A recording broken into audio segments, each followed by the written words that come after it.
Students, आज मैं आपको कराने वाला हूं मैथ का डिवीजन 10th क्लास, यानी जो कि आपके यूपी बोर्ड और सीबीएसई बोर्ड में पूछे जाएंगे क्वेश्चंस। तो आज आपका पहला क्वेश्चन है, आपको यहाँ ए के कोफिशिएंट निकालने हैं, जबकि इसका डायमीटर है आपका, यानी ए बी क्या है आपका, यहाँ डायमीटर है, ए ये है और बी ये है, और इसका सेंटर आपका क्या होगा, यहाँ सेंटर इसका ओ होगा। सेंटर मान लेते हैं इसके ओ है, और यहाँ आपके केंद्र दे रखा है, यानी सेंटर दे रखा है आपका 2-3, ये दे रखा है आपका 2-3, और यहाँ बी का कोफिशिएंट दे रखा है आपका 1 और 4।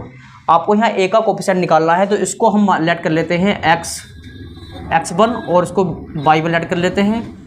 तो यहाँ जो ए का कोफिशिएंट है वो आपका है x1 y1, और यहाँ बी का जो कोफिशिएंट है वो आपका दे रखा है 1 और 4, और जो सेंटर है इसका ओ आपका है दे रखा है 2-3, और हमें यहाँ फाइंड करना है ए की कोफिशिएंट फाइंड करना है। तो इसको हम लेट करेंगे x1 y1 अपने पास ये है, उसको लेट कर लेंगे x2 y2, और सेंटर को लेट कर लेते हैं x और y। तो इसके लिए फॉर्मूला होगा निकालने के लिए, आपका एक फॉर्मूला है, यानी x इक्वल x1 प्लस के x2 अपॉन 2।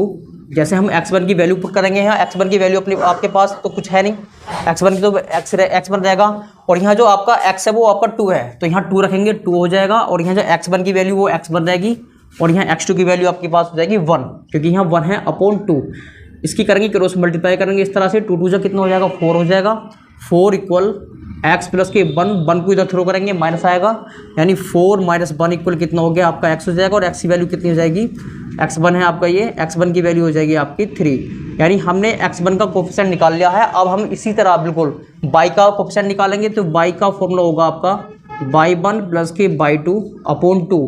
तो y का यहाँ आपकी जो वैल्यू है वो -3 है, यहाँ 3 रखेंगे, और y1 की वैल्यू हमें निकालनी है, और y2 की वैल्यू कितनी है अपने पास, यहाँ 4 है, तो 4 अपॉन 2 हो जाएगा, यानी इसके नीचे लिखेंगे 1, इसकी करेंगे क्रॉस मल्टीप्लाई, तो ये हो जाएगा आपका -6 हो जाएगा, यहाँ रखेंगे तो -6 हो गया, इक्वल y1 और प्लस के 4 हो जाएगा। तो अब इस 4 को जब इधर थ्रो करेंगे तो माइनस में आएगा, अपने साथ साइन लेकर आएगा, तो 6 माइनस 4 इक्वल हो गया y1, और y1 की वैल्यू आपके पास हो जाएगी -10। तो आपको जो यहाँ ए का कोफिशिएंट है वो कितना हो जाएगा, पहले हमें x1 की वैल्यू पुट करनी है, x1 की वैल्यू 3 है, और y1 की वैल्यू -10 है। तो यहाँ इस तरह से हमने यहाँ ए का कोफिशिएंट निकाल दिया है।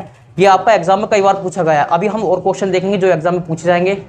ये क्वेश्चन नंबर आपका 2 है, जो कई बार एग्जाम में पूछा गया है, यानी आपके पिछले जो लास्ट ईयर जो एग्जाम हुआ है उसमें कई बार पूछा गया है। तो क्वेश्चन आपका ये है, यहाँ आपका ए का कोफिशिएंट दे रखा है, और यहाँ आपका बी का कोफिशिएंट दे रखा है, और हमें यहाँ पी का कोफिशिएंट फाइंड करना है। जबकि ये बोल रहा है कि जो ए पी बिंदु है, जो पी पॉइंट है वो ए बी पर लाई है, यानी पी पर रखा हुआ है। तो यहाँ आपकी ये वैल्यू दे रखी है कि ए पी इक्वल दे रखा है 3/7 ए बी। इसका मतलब ये है जो ए बी लाइन है ये 2 भागों में बटी हुई है, यानी a p plus b p. तो जहाँ आपका ए बी होगा उसकी जगह हम रख सकते हैं a p plus b b रख सकते हैं। तो सबसे पहले हम ये काम करेंगे, तो ए पी की जो वैल्यू होगी ए पी, क्योंकि हमें इसका पहले हमें इसका रेशो निकालना होगा, यानी इसका अनुपात निकालें तब हम इसको सोल्व कर पाएंगे। तो 3/7, और जो ए बी का मान है आपका, तो a p plus b p लिखेंगे इस ए बी को, a p plus b p. तो इसकी करेंगे हम क्रॉस मल्टीप्लाई करेंगे यहाँ, तो 7 ए पी हो जाएगा, और इक्वल हो जाएगा इसके अंदर कर लेंगे मल्टीप्लाई 3 ए पी और प्लस 3 बी पी। तो इस ए पी को इधर लाएंगे, माइनस का आएगा 7 ए पी माइनस के 3 ए पी इक्वल हो गया आपका 3 बी पी, और ये आपका बचेगा 4 ए पी, यानी 4 ए पी बच जाएगा, माइनस करेंगे तो 4 a p equal 3 b P.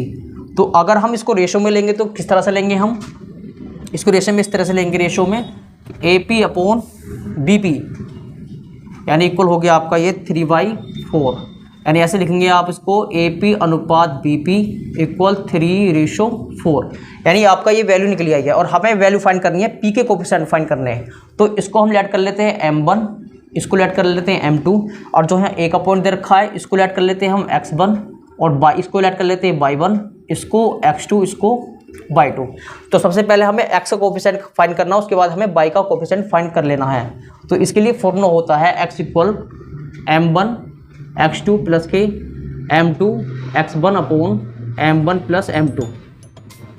m1 की वैल्यू अपने पास कितनी है, m1 की वैल्यू अपने पास 3 है, और m2 की वैल्यू अपने पास 4 है, यानी आपका हो जाएगा 3 2 6 हो जाएगा, यहाँ प्लस माइनस के माइनस हो जाएगा, और यहाँ 4 2 कितना हो गया 8 हो गया, और अपॉन ये हो गया 7।